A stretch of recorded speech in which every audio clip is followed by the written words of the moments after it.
Olá, eu sou Michel Alcoforado, antropólogo, pesquisador, e tô aqui, né, mais uma vez pra começar mais um Causcast. Você sabe que esse é o espaço de fritação de ideias do Grupo Consumoteca, onde a cada 15 dias a gente volta pra pirar o cabeção com você. E agora, né, você já tá acostumado, não precisa nem ficar repetindo. Tem você, tem elas, tem essas imagens maravilhosas, tem tudo isso que a gente tem a oferecer. Meninas, voltamos, hein? Voltamos. Eu sempre venho. Há décadas, Quer queira, né? quer não. Desde a gente deve estar em que episódio? Resistência. Que episódio que a gente tá? A gente tem essa bobeira que a gente não conta, né? Todo mundo faz assim, episódio 150. Já Eu temos não mais de sei. 150, Outro dia eu né? contei e já esqueci. Mas tem quantos anos? A gente começou em 2018, tá? Antes de virar o 7 anos de hype Causcast. que é. Meu pai já não tá ouvindo muito, outro dia que ele voltou. Ah, mas isso passa, né? Quando você começa a aparecer no jornal, tua mãe e teu pai vai lá, ouve, segue, mostra pra família e depois dá... Nossa, total. Esses dias eu gravei com a Flávia Alessandra, aí fui falar pra minha avó toda empolgada, assim, vou gravar um podcast com a Flávia Alessandra. A minha avó, mas e a Zoé? Vai ficar com quem? Já, tipo, querida, assim, Não quer você, saber. ninguém. Primeiro, meu pai perdeu a fé nesses jornais, né? Essa Lembra? história é maravilhosa. Quando a gente saiu no Valor a primeira vez, A ele gente foi falou... a capa do Tá valor brincando. econômico. E aí ele achou ruim. Ele perdeu a credibilidade do Valor No jornal, primeiro. no jornal. Não foi na você gente, que ganhou não. credibilidade. Não. Foi o jornal que Va- perdeu. Ele fala, a frase é maravilhosa. O que ele falou, Marina? Essas pesquisas aí que vocês fazem, essas pesquisinhas que vocês ficam... Porque meu pai achava que eu não trabalhava, que eu só fazia reunião o dia inteiro, né? O pai da Marina é engenheiro, né? Então ele trabalhava olhando pra uma tela de computador, pra uma planilha. E aí Marina passava o dia inteiro em call, porque ela já trabalhava em home office antes disso, porque ela Mas- morava na mansão Itaipu. Tem um ponto, né? Negócio de só fazer reunião. E aí ela ficava em call, né? Então a discussão, aquelas coisas. Falando da vida, É. de coisas que parece que não é trabalho, mas é, né? Comportamento, Big Brother, o que vai acontecer, geração. E aí o mais maravilhoso de tudo é que ele falou: gente, mas você fala aí meia dúzia de coisa numa tela de computador, faz essas pesquisinhas e sai na capa do Valor Econômico. Ele achou que foi muito fácil, entendeu? Eles tinham que ter Tipo, feito uma prova com acabou. a O jornal gente. já não é mais o que era antes, entendeu? Teu pai tá conservador. Em quê? Teu pai tá conservador, então.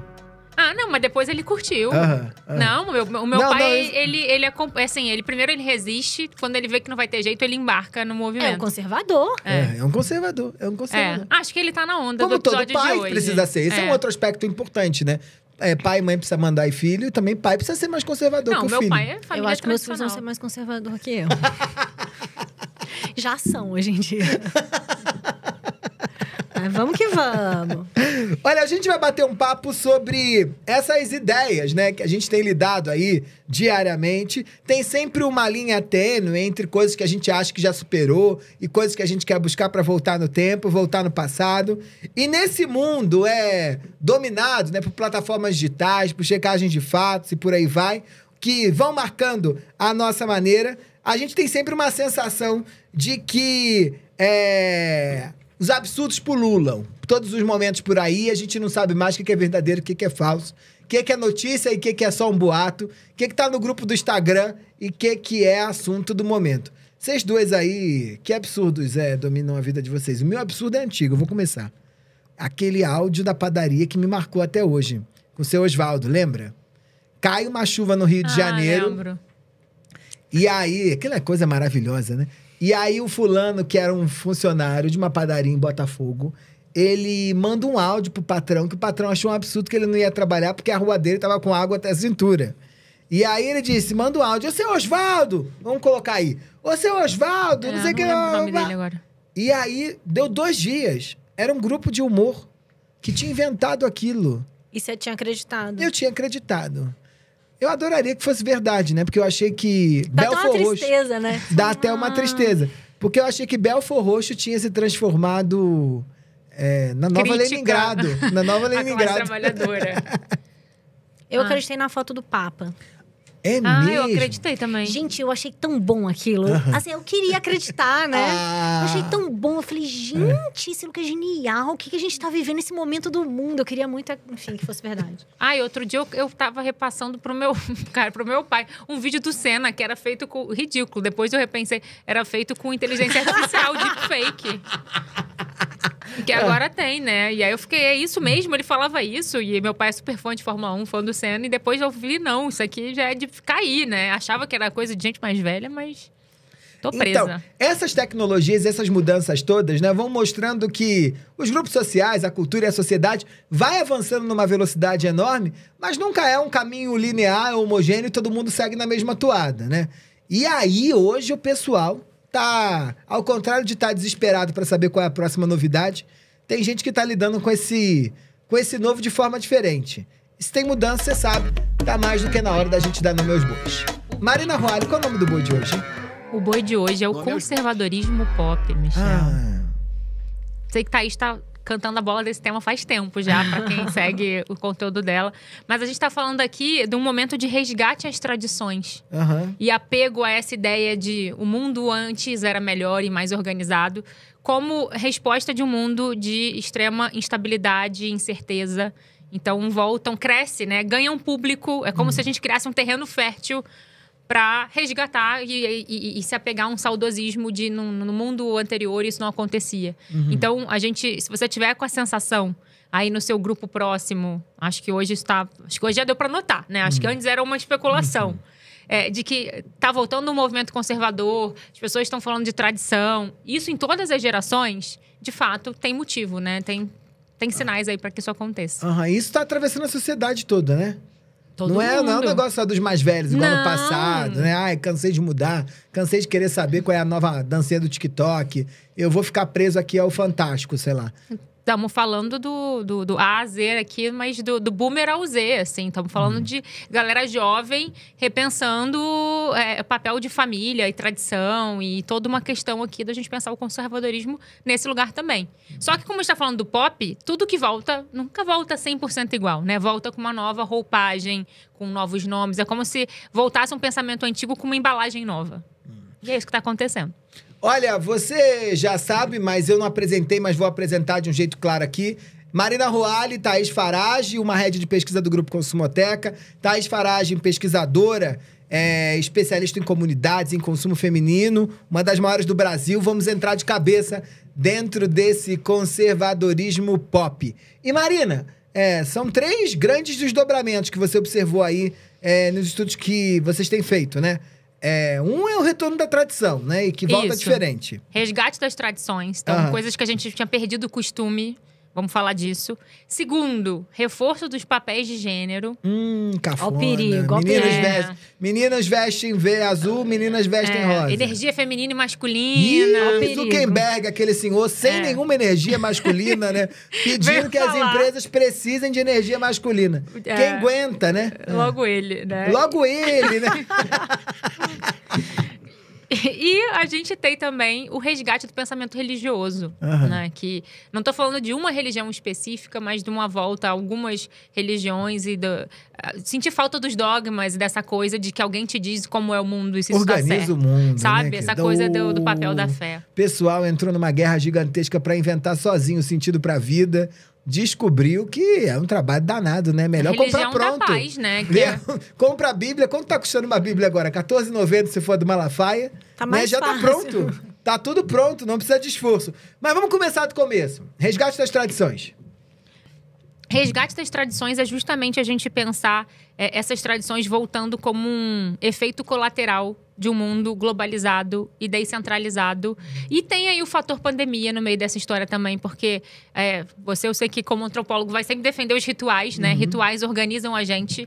Então, à medida que você vai tendo contato com outras culturas e tudo vai se descentralizando, e ainda vem uma pandemia no meio, que a gente deixa de fazer tudo à mesma hora, do mesmo jeito, com hora para comer, com jeito para comer, com jeito de vestir roupa, e abraça esse discurso do pode tudo de qualquer jeito, a gente sente um certo vazio, se sente perdido, né? Porque quando você tem hora para fazer tudo junto, você se sente pertencendo de certa forma. Então, como efeito de pessoas que estão ali se sentindo perdidas nesse mundo onde está tudo muito incerto, as tradições elas voltam a orientar a gente, a dar esse senso de eu faço parte de uma comunidade, né? Eu tenho um propósito maior.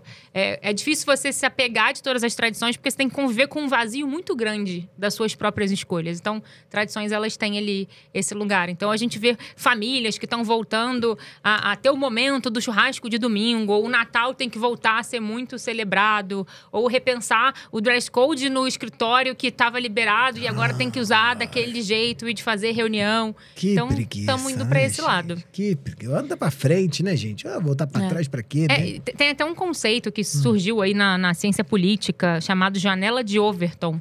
Quem foi? Quem é? Que é o tal do... Peraí, que é o ex-vice-presidente do Centro de Políticas Públicas de Mackinac, no Michigan, que é o Joseph Vê se eu vou levar em consideração alguém de Michigan. Vamos ouvir um gringo aí, né? É um gringo. Mas acho que tudo isso, essa robustez toda pra dizer que, de fato, o mundo, ele age em pêndulos, né? Janela de discurso é que você fica... Sim. O mundo, quando vai pra um lado muito liberal e a gente acessa muito a liberdade, a gente não consegue, às vezes, lidar com essa liberdade toda.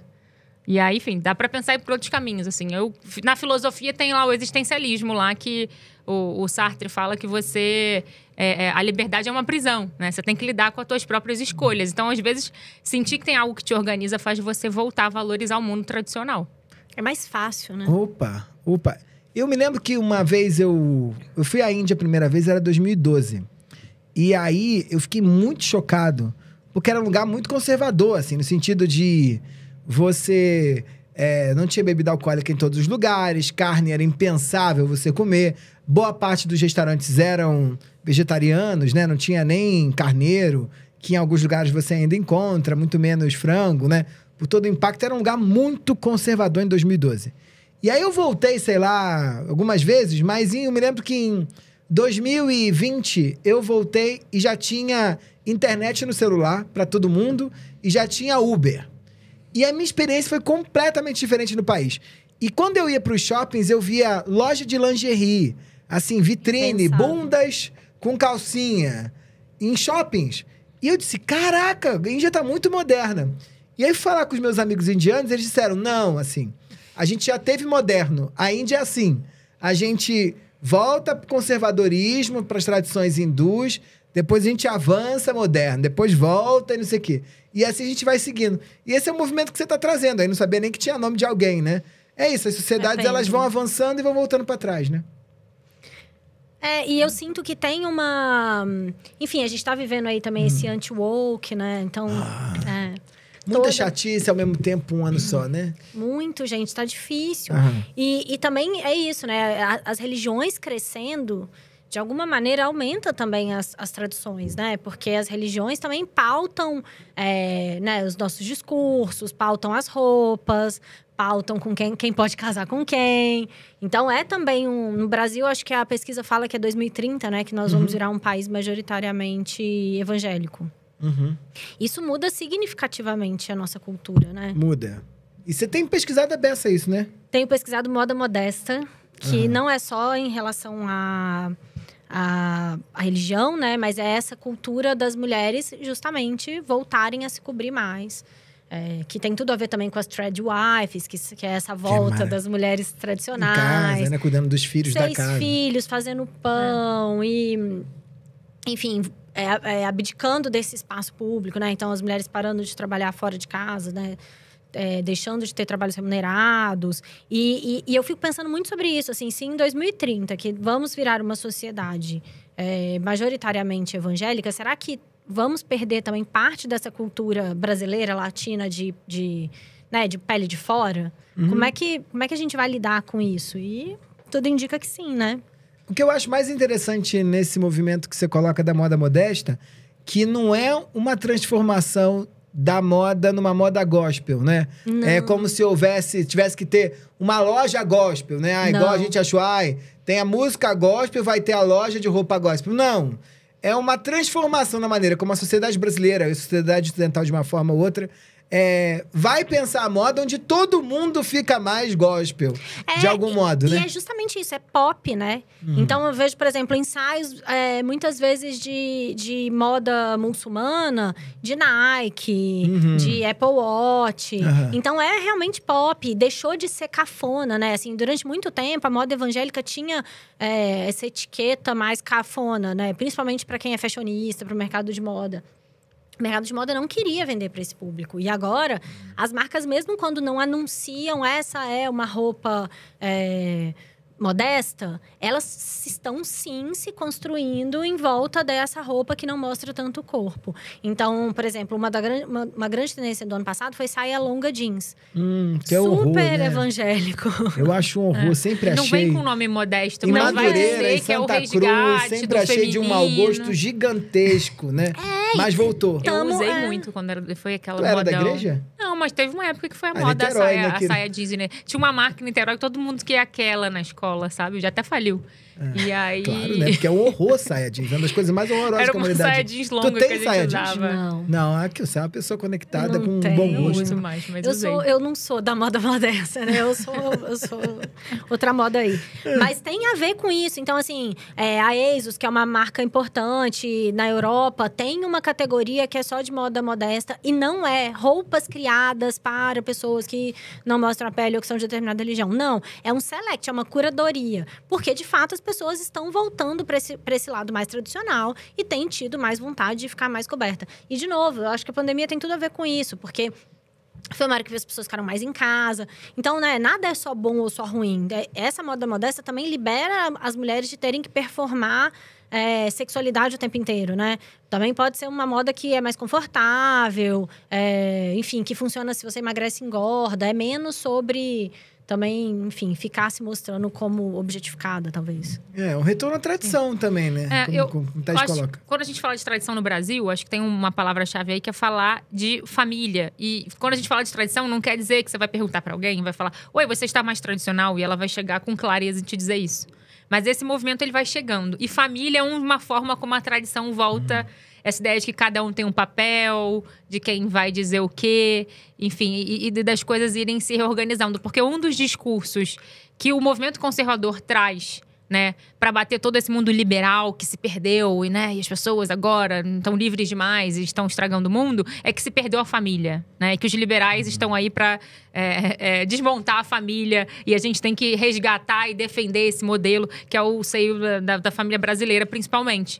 E quando a gente vê nos estudos, lá no Adultopia, quando a gente foi olhar tempo, né? Quanto tempo você se dedica para que área da sua vida, depois de trabalho, é relação familiar que vem ali ainda. Tá nas prioridades do brasileiro, ficando amizade, ficando relacionamento amoroso, ficando hobbies de fora. Então, acho que isso também é sintomático desse tempo. E tem um estudo feito recentemente da Glocalities, que eles fazem um levantamento global, né, de vários movimentos que estão rolando no mundo. Eles fizeram esse com 20 países. E eles veem que mesmo como a gente vinha num crescente no mundo de valores liberais crescendo, e agora a gente voltou, tá declinando. E a gente está voltando a tendências conservadoras, principalmente entre os homens jovens da geração Z. O homem sempre, né? O homem, É quase, né? O mundo foi ficando pior para eles. Então não, vamos voltar, vamos perda voltar. de privilégios, né? Sim, eu acho que tem disputas de espaço de poder e perda de privilégios. Aí é óbvio que tem movimento conservador. Agora, tratando de um assunto que a gente vem sempre discutindo, né? Que é no fato, a coisa da Primavera X, né? Eu acho que tem dois gaps aqui interessantes, né? Os mais jovens, há essa disparidade muito forte de gênero entre meninos e meninas em relação à perspectiva de mundo, e nos mais velhos também. E no meio, os homens estão perdidos, né? Porque eles estão meio tentando se atualizar sem saber como. Então, Sim. Mas é muito gritante, né? Entre os mais novinhos e os Ele mais não velhos. sabe se pinta a unha, se desconstrói, se usa se ele usa cropped, saia, ou usa se tem que ter cropped. energia masculina no trabalho, sabe? Assim, eles não sabem se abre a Lutando porta pra não do ser carro. cancelado. Mas eu sinto que é bom esse nome conservadorismo pop, porque essa roupagem pop, né? Essa cara mais cool e da moda do conservadorismo também faz ele passar por ambientes em que ele não passava.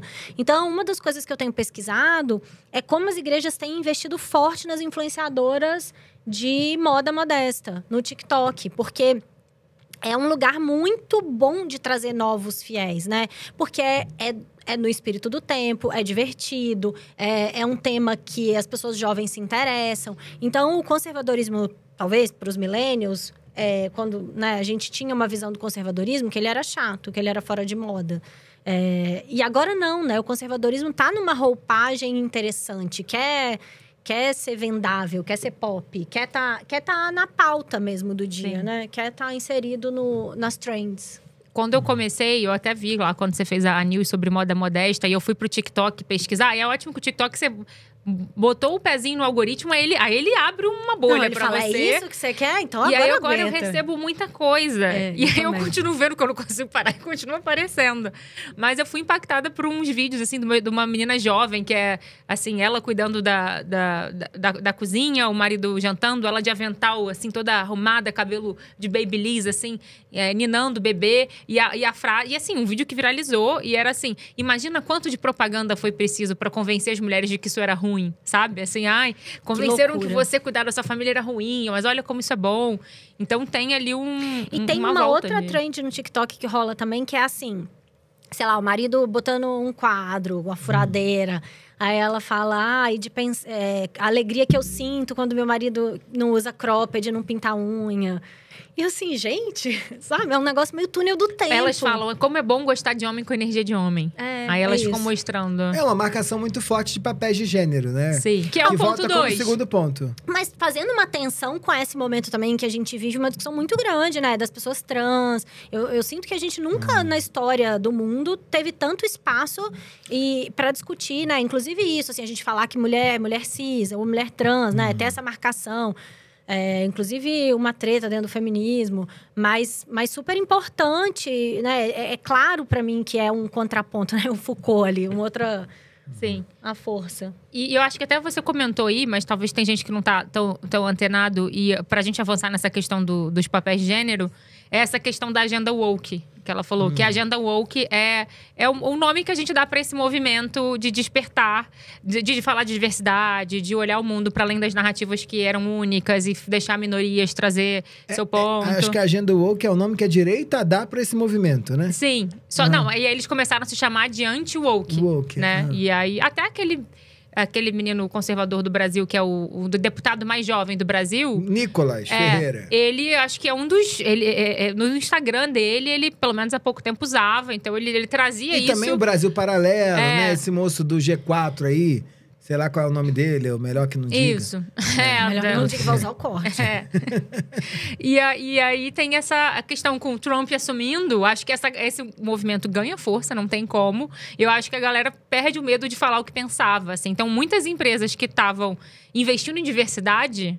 Era o motivinho que faltava para falar, não, vamos abandonar essa pauta. Então, já tem várias empresas ali. A própria Disney, que andou fazendo muitos filmes e preocupado com diversidade, já teve discurso do CEO falando que acho que só tem mais um filme aí pra gente aproveitar, que vai ter protagonista negra e tudo mais. E agora vamos voltar pro que era antes. E o que eu acho tosco desse movimento é que essa busca das tradições, né? Não é a busca por uma tradição entendendo que você vai valorizar um mundo que foi construído por um determinado grupo de pessoas num determinado momento do tempo.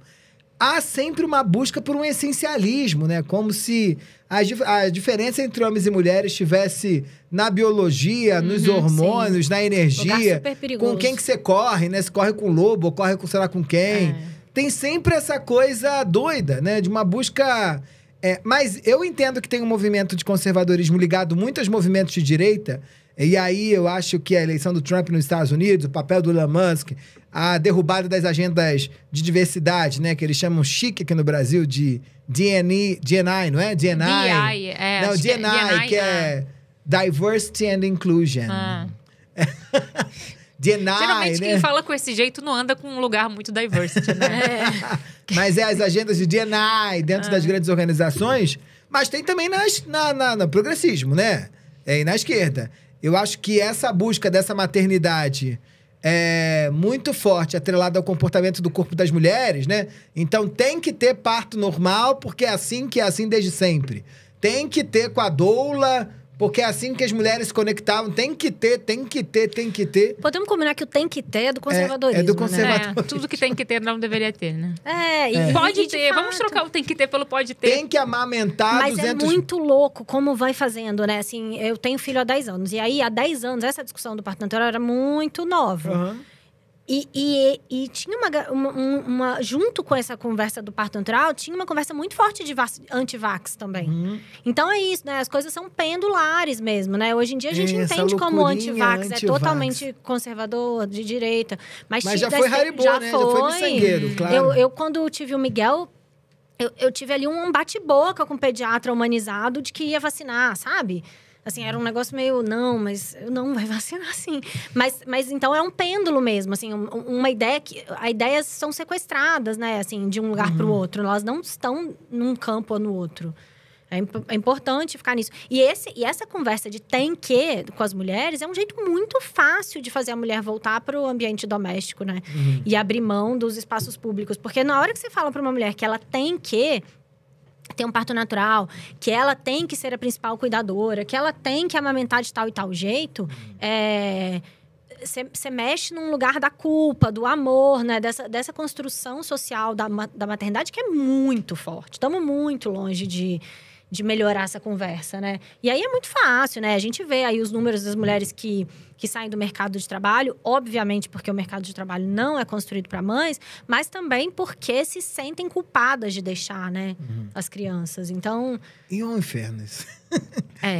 É um inferno. Mas são discussões profundas, né? Eu sinto que toda vez que a gente começa a ter a discussão, principalmente de maternidade, de um jeito muito... Sim, não, certo, errado. A gente tá indo para um conservadorismo. Que as coisas são das nuances, isso. gente.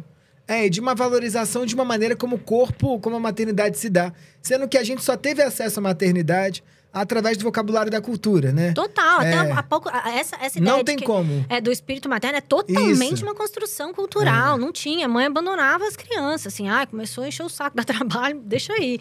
Né? As crianças não sobreviviam. Foi uma construção para que a humanidade continuasse. Então, não tá dado. A Margaret Mead é uma antropóloga que fez muito sucesso. Talvez tenha sido a primeira antropóloga pop no mundo, assim.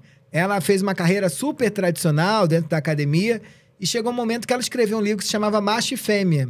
E ela ficou famosíssima porque ela foi a primeira grande pesquisadora a pensar sobre adolescência nos Estados Unidos de um jeito pop.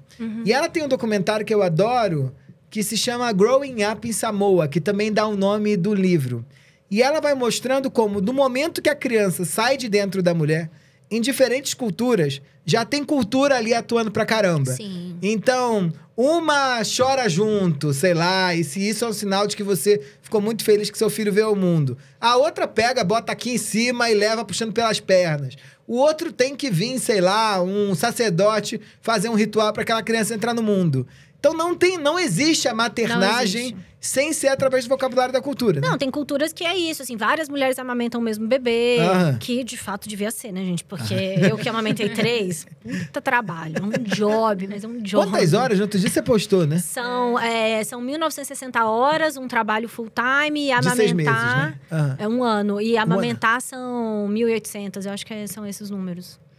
É isso, é um trabalho, gente.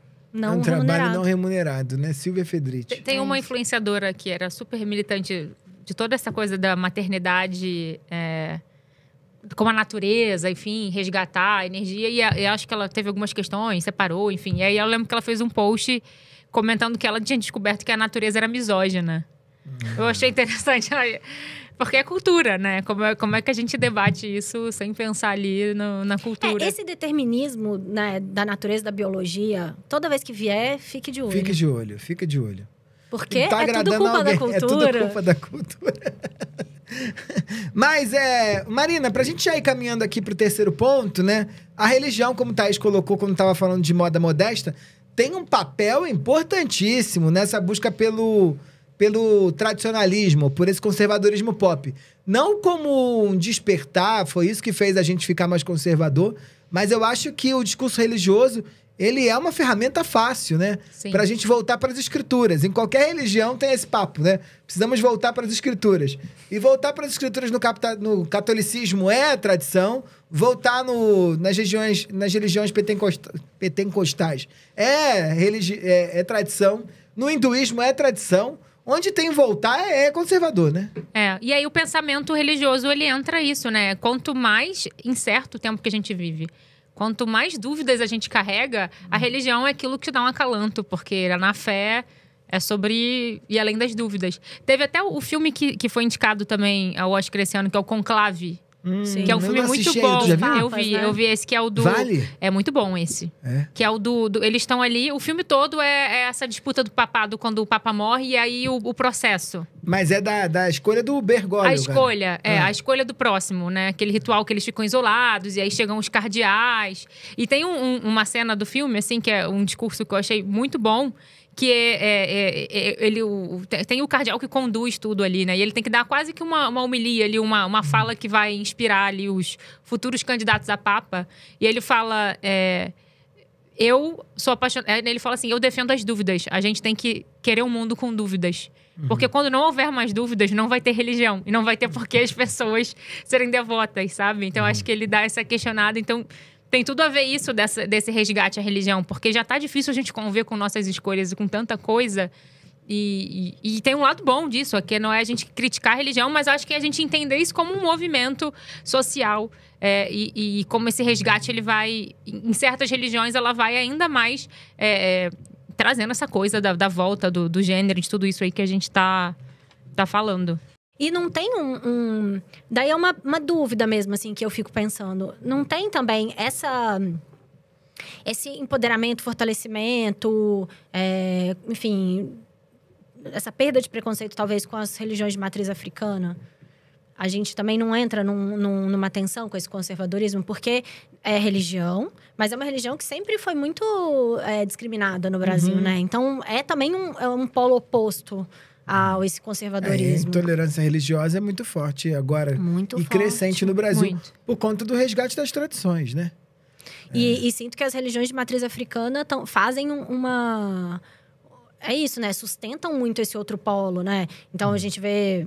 Né, o 2 de fevereiro em Salvador, como se tornando cada vez mais, né? Cada ano eu sinto que fica ainda mais uma festa ainda mais forte de cultura brasileira, assim, né, que vai a gente estava brincando que vira Iemanjá-Palusa. Mas tem um lado bom disso, que é esse fortalecer. Mas eu acho que é um retrato claro da maneira como a sociedade brasileira lida com as questões de origem do povo afro-brasileiro, do povo negro, ou seja, qual é a palavra que o pessoal quiser no momento. Tem um artigo que eu adoro, da Lélia Gonzalez, para mim é um artigo que mudou a minha vida, nunca mais enxerguei de um jeito, o mundo do mesmo jeito, que se chama Racismo e Sexismo na Sociedade Brasileira, na cultura brasileira. E ela vai mostrando como tudo que a gente entende como cultura brasileira não é brasileiro, é preto. Sim. Só que a cultura brasileira vai capturando esse negócio e levando pro vocabulário do que é brasileiro. Então, para mim, o exemplo do Iemanjá é um caso clássico desse, né? Era do candomblé, era preto pra chuchu, era um movimento dos pescadores pretos no Rio Vermelho, e aí, ano após ano, vira um negócio brasileiro. E quem é o tipo de brasileiro que tá indo pro Rio Vermelho no 2 de fevereiro? Branco. Branco. São Paulo, sobretudo. Publicitários também tem essa cota. Entendeu? Branco. Então, entendo que que a Lélia vai falar também em relação ao português, né? A gente não fala português no Brasil. A gente fala pretuguês. Agora, esse pretuguês que a gente fala, que é cadenciado, que é cheio de vogais, que as consoantes elas estão amolecidas, né? Que o Gilberto Freire já falava no Casagrande Senzala. Ele é visto como um português brasileiro, mas ele não é brasileiro, ele é preto. Né? Uma junção das tradições das línguas africanas para cá. Isso tem tudo, né? Isso tem tudo. O futebol brasileiro é preto, né? O samba é preto, mas a gente gosta de botar como se isso tivesse um símbolo nacional. A feijoada, né? Como símbolo da identidade nacional é preta. Né? A bunda, né? Como símbolo da sociedade brasileira. E aí tem vários antropólogos pensando isso. É preto. Mas... mas eu quis fazer essa... Porque a gente fala religião, mas Sim. as religiões de matriz africana, elas entram em outro lugar, né? Elas não entram nesse lugar do conservadorismo pop. Não, acho que elas sempre foram modernas pra chuchu. É isso. E ficam fazendo essa tensão, segurando sozinhas o outro polo. Não, as religiões de matriz africana sempre foram modernas ad infinito, em relação às questões de gênero. Então, a homossexualidade sempre esteve presente dentro das religiões de matriz africana. Isso nunca foi o problema. A transgeneridade... então, as travestis sempre tiveram lugar dentro dos terreiros. O matriarcado, né? Então, as grandes mães de santo da Bahia, desde os anos 40, estão sendo estudadas pelos antropólogos, né? A Ruth Land, que é uma antropóloga americana, vem pra cá e escreve um livro que é uma obra-prima, que que se chama Cidade das Mulheres. Que é isso, assim, é um... Por que modelo é esse de religião? E mesmo onde o as mulheres modelo do mandam? pecado, né? E a ideia do pecado, a ideia do de bem e pecado. mal, né? É muito maravilhoso. Toda a construção cosmológica. É isso. Muito mais aberta. Tem nada a ver com isso aqui, Sim, né? não, e eu fui checar aqui, porque eu acho que é legal como dado, quando a gente fala desse crescimento do pensamento religioso, o Brasil sempre foi considerado um país católico, apesar da gente saber que culturalmente católico, do que quem de fato vai à igreja ali todo domingo. Mas o evangélico está passando, né? E aí, cada ano aí, o último censo revelou isso, aí teve um crescimento de 61% do último para cá. Então, de gente se declarando evangélico. Então, acho que tem essa correlação. E eu acho que se a gente olhar para os fenômenos como o Café com Deus Pai, que é o podcast Mais ouvido. E é o mais ouvido em língua livro. portuguesa também, sabia? E No o mundo. livro mais vendido, de não ficção. É impressionante. Foi. E se você falar mal deles, eles se revoltam. A gente Não não pode tá falando dizer. mal deles. Não pode dizer que é um absurdo ser o livro mais vendido. Não Outro é? dia Rolou o- uma trend aí do desespero. O Marcelo Rubens Paiva fez um post ótimo, que o livro dele tá em segundo. Aí ele falou, entre o café com Deus Pai e o outro café lá, com café com não sei o quê, tô eu aqui, sabe? E tipo, ainda estou aqui. Ainda estou aqui Então entre as foi duas a religiões. melhor metáfora ali do livro dele. Mas é contando. impressionante. Eu sinto... enfim, acho bastante impressionante esse crescimento. E sinto que tá toda a sociedade brasileira, né? A política, a isso. economia, a comunicação, todo mundo olhando para isso e tentando estudar e entender. Muito bom, hein? Adorei. Mas bagunçamos o roteiro, mas passamos por tudo aqui, Foi, né? foi quase um A gente se pode-pá esse empolgou. aqui, né? A gente se empolgou, foi mudando acho de que assunto. vamos deixando... Seguimos pelo flow e vambora. Marina, dica. Tem dica aí pro povo que tá tendo que lidar com esse conservadorismo? Eu acho que você já... Quando você fez esse resumo da contradição da sociedade brasileira, porque eu acho que toda marca, quando a gente vai falar desse assunto, ela quer o sim ou não, né? E aí, eu tenho que ser conservador ou não? Eu tenho que ser isso ou aquilo? E, gente... Não vai Né? dar para ser assim. Somos mais plurais do que isso. Você vai conviver daqui pra frente cada vez mais um mundo onde esses polos coexistem. E aí você, como marca, tem que entender onde você quer entrar, que discurso você quer sustentar, né? E com quem você quer falar, né? Pra poder... Não vai agradar todo mundo. E sinto que cada vez mais do que quando a gente viveu a era de ouro das discussões das equidades, enfim. Agora, mais do que nunca, as marcas precisam saber qual é a conversa que elas vão entrar, né? Com esse conservadorismo pop, o backlash é muito maior. Então, saiba a sua conversa. Não deixe de ter a sua conversa, mas qual é a conversa? Não vai dar para entrar em todas. Teve um momento, né, que as marcas queriam Isso. desesperadamente entrar em todas as conversas e ser todos... Tipo, não vai dar. Vai ter que escolher a sua. Não dá pra sustentar uma conversa que você não dá conta de manter. E também, quando você escolher ir para um caminho anticonservador por toda uma questão do que é a tua marca, do que é o teu público, ficar naquele medinho do boicote, porque vai ter um grupinho que vai ficar, meu Deus, porque tem isso, né? Tem. A onda conservadora, ela trabalha com essa ideia de boicotar, que a gente sabe que é um negócio que vem em ondas ali, as pessoas não... Dependendo do que não vão deixar de consumir, mas você tem que entender o que você... Já entra preparado, né, nessa arena. É isso. Maravilha. Adorei, hein? Já falamos, vamos continuar falando mais, né? Joga na roda. Thaís Farage, que trazes? Não sei o que indicar, gente.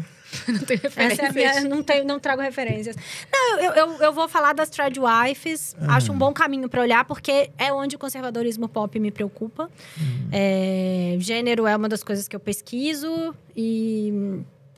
Sinto que essa... É o tema do teu mestrado, né? É o tema do meu mestrado.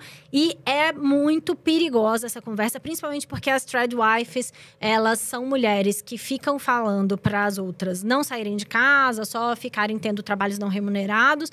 Mas elas estão sendo remuneradas no Instagram, né? Estão lá fazendo publi, estão vendendo os produtos dos maridos. Então, eu acho que quero dar essa dica. Olhar as Tradwives com esse olhar de gênero e mesmo de negócio mesmo, assim. As Tradwives estão ganhando muito dinheiro. Então, pensar que isso também não é só um conservadorismo, né? Isso é também uma asinha aí do capitalismo, um jeito de ganhar dinheiro. Muito bom. Marina Roale. Olha, eu vou indicar o documentário que tá na Netflix, da Martha Stewart. Ai, muito bom! Marta. Acho que o nome é só Marta. Amo. Me conta mais, que eu não sei se vi. É muito interessante. Você vai gostar. É muito bom. Porque eu acho que ela foi total esse movimento anos atrás de falar, enquanto tinha todo o movimento começando uma onda de mulheres no mercado de trabalho, geração X e tudo mais. E ela falar com essa mulher e cuide do seu lar. Só que ela era uma mulher empoderada. E ela foi a primeira mulher bilionária. Ela foi considerada uma das primeiras influenciadoras quando não existia essa palavra. Porque ela se entendeu como produto. Só que o produto dela era essa mulher, essa vida perfeita. E ela tinha eu não tinha ideia de como ela era obcecada com perfeição. E ela usava a palavra perfeição. Então, essa coisa de ter a louça, de botar a mesa, de cuidar da casa, de botar o ambiente da casa e da rotina ali como conteúdo, que a gente vê hoje ali com a galera fazendo trend no TikTok, eu acho que ela entendeu isso com aqueles livros que ela fazia. A mãe do it yourself. Ela é a mãe desse movimento. E ela foi... E é exatamente o que a gente tava falando, né? Das Threadwives. Ela falava para as mulheres, fiquem em casa, façam o pernil perfeito, não sei o quê. Mas ela foi a primeira mulher bilionária. Ela transformou isso num produto. E foi massacrada, né? Foi massacrada. Tem toda a história lá que eles vão contar por questão do mercado de investimento. E quando também separou. Porque aí também a família perfeita... Ela não era mais. Não era tão perfeita assim, enfim. E aí... Acho que é bem interessante ver como tem essa coisa dos pêndulos mesmo. E é um documentário interessante. Olha, minha dica é um livro, hein? Elizabeth Badinter, eu acho que é assim que fala. Ela é uma feminista e pensadora francesa. E ela publicou um livro que me foi indicado por Cris Bart, lá do Mamilos, que é A Mulher e a Mãe. Conflito, a Mulher e a Mãe. Vou repetir. Conflito, a Mulher e a Mãe. E ela, como uma feminista do passado, ela chama atenção que essa coisa das mulheres contra a mamadeira com fórmula, essa coisa das mulheres tendo que ficar em casa, essa coisa das mulheres, tá bagunçando todas as conquistas que as feministas tiveram nos últimos tempos. E como é que esse discursinho naturalizador da maternidade, na real, é uma prisão. É uma aula bem feita, escrita, uma aulinha. Vale super a pena. Junto com esse, eu vou indicar o da Vera Iaconelli, que eu sempre falo que também. Tá lá, o meu não li ainda. Manifesto Antimaternalista. Nessa mesma linha. Maravilhoso, assim. Teve filho, tem que ler. Lê antes, Lê antes. Então já sabe, né? Antes de se reproduzir, leia livros, né? Muito bom. É isso, gente. Obrigado, hein? Vamos ficando por aqui. Tchau, tchau, Thaís. Até. E Marina Roalli, um beijo. Até. Beijos. Eu, Michel Conforado, fico por aqui também. Tchau, tchau. Até a próxima.